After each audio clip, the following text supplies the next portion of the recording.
हम सब ब्रह्मांड की अनंत ऊर्जा को खुद में समेटी हुई सर्वशक्तिमान आत्मा हैं। हम सब में आत्म तत्व विद्यमान है।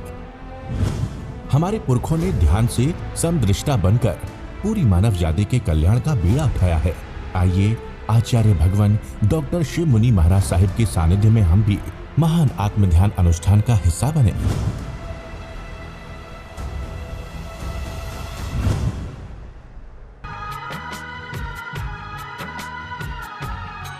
अरिहंत परमात्मा महाविद्य क्षेत्र में विराजमान, जिनकी अनंत अनंत कृपा हम सब पर बरस रही है, उस परमपिता परमात्मा के चरण सरोजों में अनंत अनंत आस्था के साथ नमन वंदन प्रार्थना कृतज्ञता के भाव। प्रभु तिन्नानंग तारियानंग बुद्धानंग बोह्यानंग मुत्तानंग मोहिगानंग। प्रभु स्वयं तिर चुके हैं, औरों को तार रहे हैं, स्वयं बोधि को प्राप्त हो गए, औरों को बोधि दे रहे हैं, तीनों लोगों को एक साथ जानते और देखते हैं और सबके लिए मंगल की कामना करते हैं। सबको संसार से पार उतारने का उपदेश देते हैं और संसार सागर से पार करवा देते हैं। उस प्रभु की अनंत करुणा मैत्री को अनंत अनंत नमन प्रार्थना कृतज्ञता के भाव। शासनपति भगवान महावीर, जिनका धर्म शासन धर्म संग धर्म तीर्थ में हम सब धर्म का अमृत पान कर रहे हैं, प्रभु सिद्ध बुद्ध और मुक्त हो गए। प्रभु की वाणी इस पंचम काल में आज भी हमारे पास है। उस वाणी को आप सुन रहे हैं उत्तराध्यान सूत्र के माध्यम से। प्रभु की वाणी को, प्रभु के ज्ञान को, प्रभु की साधना को अनंत अनंत नमन प्रार्थना कृतज्ञता के भाव। उत्तराध्यान सूत्र का समुचित पराक्रम की चर्चा आपके सामने चली है, उसके विषय में हम चर्चा करेंगे। कृषाय पचकालेनं भन्ते जीवे किम जनई। कृषाय, कृषाय का अर्थ है कश आए, जो आपको कृष कर दे, कश कर दे, खींच दे, बांध दे। आए आत्मा, जो आपको संसार सागर में बांध दे, वो कराए। कृषाय कितनी है? 4 प्रकार: क्रोध, मान, माया और लोभ। कृषाय क्यों पैदा होते हैं? कारण क्या है?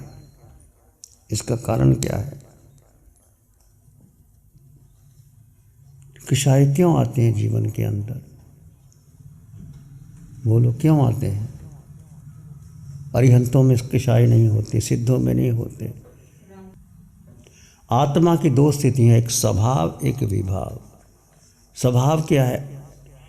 जीव आत्मा जब अपने स्वभाव में है तो आनंद में है, शांति में है, ज्ञान है। आत्मा के 8 गुणों की संपदा जीव के पास है। जीव यदि अपने स्वभाव में रहेगा तो कोई उसको भी जीव जब विभाव में चला जाता है तो फिर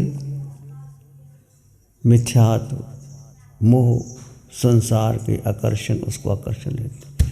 जैसे जल का स्वभाव शीतल है, परंतु जल को यदि अग्नि का स्पर्श मिल जाए तो वही जल उष्ण हो जाता है। और उष्ण जल यदि आप किसी को छिड़क भी दे तो वो आपको दग्ध कर देता, अग्नि के समान। हर एक जीव का अपना अपना स्वभाव है। शरीर का अपना स्वभाव है, आत्मा का अपना स्वभाव है, 5 इंद्रियों का अपना स्वभाव है। आँख का स्वभाव देखना, कान का सुनना, नासिका का सुगंध लेना और जिह्वा स्पर्श करना, सब अपना अपना स्वभाव है। एक स्वभाव दूसरे स्वभाव से अलग अलग हो नहीं सकते। तो हम अपने स्वभाव में जिए। तो जल शीतल है, जल कभी उष्ण हो ही नहीं सकता। पृथ्वी पर गन्ना भी पैदा होता है और करेला भी होता है। करेला कड़वा ही होता है और गन्ना मीठा ही होता है। अंतर क्या है? बीज में अंतर है। करेले का बीज और गन्ने के बीज में उसी धरती पर दोनों होते हैं। पानी वही, पृथ्वी वही, सूरज की धूप, सब कुछ वही, पर बीज अपने अनुसार वो ग्रहण कर लेता है जो ग्रहण करना होता है। तो हम अपने स्वभाव में कैसे स्थित रहें, इसकी हम चर्चा करेंगे। कषाय क्या है? ये आत्मा की विभाव दशा है। कषाय का पक्षकान अकषाय, ये आत्मा का स्वभाव। स्वभाव और विभाव दो ही बातें हैं।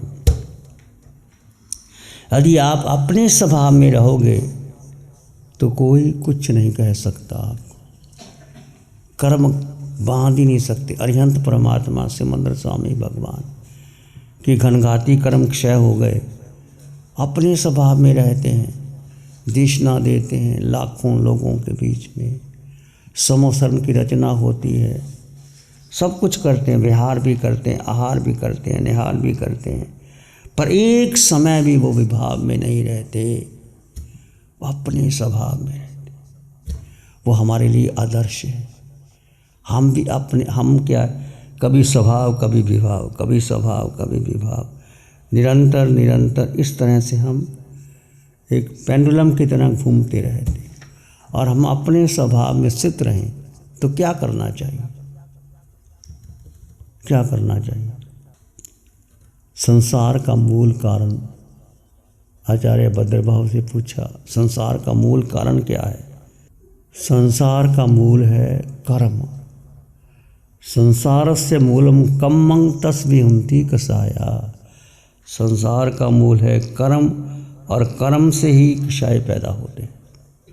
कर्म, जब तक कर्म है, जब तक शरीर है, हम संसार में भटकते रहेंगे। तो कार्मान शरीर पर प्रतिपल प्रतिक्षण कर्म लगते हैं हमारे, भगवान के नहीं लगते, क्योंकि अपने स्वभाव में हम अपना स्वभाव छोड़ करके विभाव में चले जाते हैं। संसार का मूल है कर्म, और कर्म कितने हैं? 8। ज्ञानावर्णी, दर्शनावर्णी, वेदनीय, मोहनी, आयु, नाम, गोत्र, अंतराय। और आत्मा के गुण कितने हैं? 8। एक एक गुण कर्म ढक देता है हमारे पास गुण, पर कर्म के कारण घटे जाते हैं। और कषाय, 4 कषाय है, क्रोध, मान, माया और लोभ। क्रोध क्या करता है? कोह पीहंग पनासई, क्रोध प्रीति का नाश कर देता है। किसी भी आपसे, आपको कितना किसी से प्रेम करो, यदि आप क्रोध ही करते हैं तो आपकी प्रीति, आपका प्रेम समाप्त हो जाता है। कोह पीहंग पनासई मानू विनय नाश, जब आपके भीतर अहंकार आ जाता है तो विनय नाश हो जाती है। माया मित्रान, यह माया है, कपट है, वो मित्रता को नष्ट कर देती है। और लोह सब विनाशनो, लोभ आ जाए तो सब नष्ट हो जाता है। क्रोध प्रीति का नाश करता है, मान विनय का नाश करता है, माया मित्रता का नाश करती है, और लोह सब विनाशनो। तो क्रोध, मान, ये एक ऐसी चिंगारी है जो जन्म और मरण का सिंचन करती रहती है। क्रोध मान का निग्रह करना कठिन है, और माया और लोभ की वृत्ति बढ़ती चली जाती है, इसका अंत नहीं। इसके लिए क्या करना चाहिए? ये हमेशा बढ़ते चले जाते। क्रोध, कितना बड़ा क्रोध आदमी कर लेता, अनंतानुबंधी क्रोध। 16 कषाय, 9 कषाय, चरित्र मौनी का भेद है। अनंतानुबंधी क्रोध कैसा होता है? जैसे पर्वत से शरीर की, पर्वत में जो दरार पड़ जाती है, एक पर्वत होता है पत्थर, जो बड़े बड़े पत्थर आप देखते हैं खानों के अंदर, उसमें दरार पड़ जाए तो वो क्या मिट सकती? नहीं मिलती। ऐसा अनंतानुबंधी क्रोध। और उसका क्या फल होता है? यदि अनंतानुबंधी क्रोध 1 वर्ष तक रह गया, जीवन समकत नहीं प्राप्त होती उस व्यक्ति को, कितना ही। और अप्रत्याख्यान क्रोध कैसे है? तालाब में दरार पड़ गई, जैसे तालाब है सूखा हुआ है, उसमें दरार पड़ जाए, वर्षा हो गई, पानी डल गया तो दरार मिट जाती है। और प्रत्याख्यान का क्रोध कैसे है? रेत में खींची हुई लकीर के समान। जैसे रेत है, आपने को लकीर खींच दी तो जब तक है हवा आई, हवा का झोंका आया, मिट जाती है। और संजलन का चोक कैसा है? पानी में खींची हुई लकीर के समान। जैसे पानी आप बह रहा, उसमें आपने लकीर खींची तो तुरंत वो लकीर मिट जाती है। तो क्रोध के 4 प्रकार। अनंत अनुबंधी, ऐसा क्रोध जो पर्वत में दरार की पानी मिटती नहीं हो, यदि ऐसा क्रोध है तो स्थिति की है जीवन पर्यंत उसको सत्य का बोध ही नहीं होता, समकत की प्राप्ति नहीं होती। तो ऐसा कभी भी क्रोध नहीं करना चाहिए। इसलिए कहा गया ना, यदि 1 साल तक भी क्रोध रह जाए किसी का तो वो समकत की घात कर देता है। जब जब समय मिले क्षमा मांग लो। किसी से भी क्रोध हो उसको लंबा मत जाने दो। उसको, कुछ लोग होते हैं वो इतना क्रोध को खींचते हैं, इतना खींचते हैं, कितना खींचते हैं कि उसको छोड़ते नहीं, और क्रोध से वैर की गांठ बढ़ती रहती है। मान कैसा है उसका?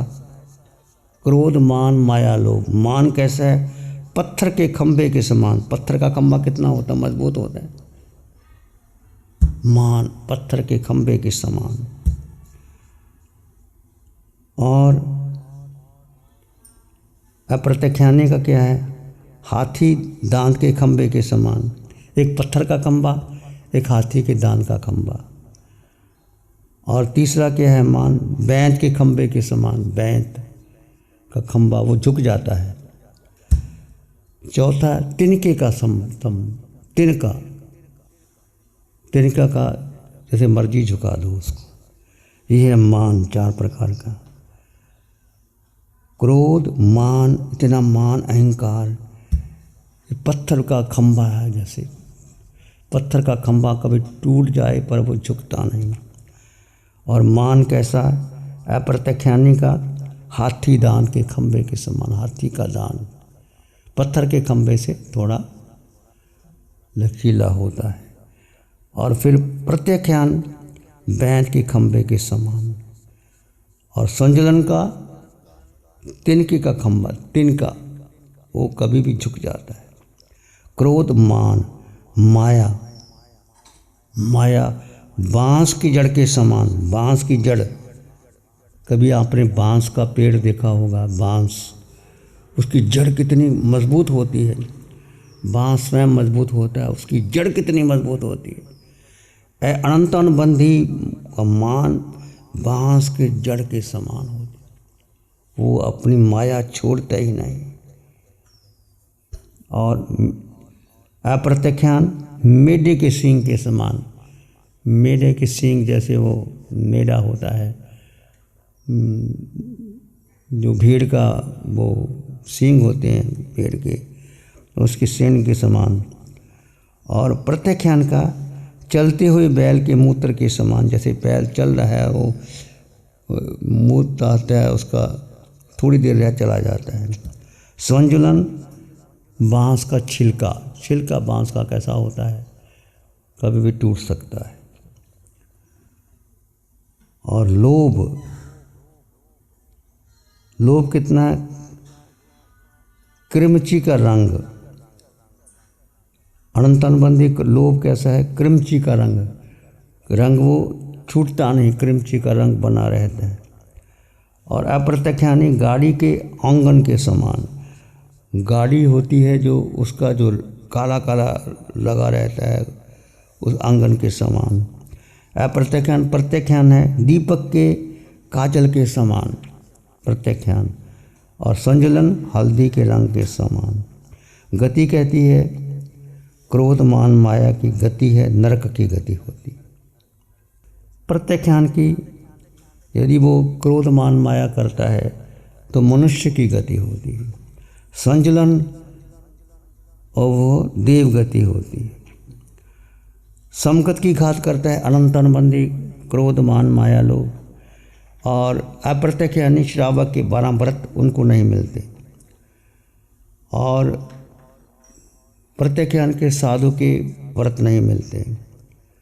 और संजलन की यथा क्या चरित्र, वो है क्रोध की 2 माह की, मान की 1 माह की, माया की 15 दिन की, और लोभ अंतर्मुहूर्त रहता है। संजलन का लोभ कैसा होता है, पानी की लकीर की तरह आई और चली गई। क्रोध आया तुरंत क्षमा मांग ली, मान आया माया लोभ। तो ये एक शाही है 16 प्रकार के अप्रत्याख्यान, प्रत्याख्यान, अनंतानुबंधी, अप्रत्याख्यान, प्रत्याख्यान और संजलन का जो।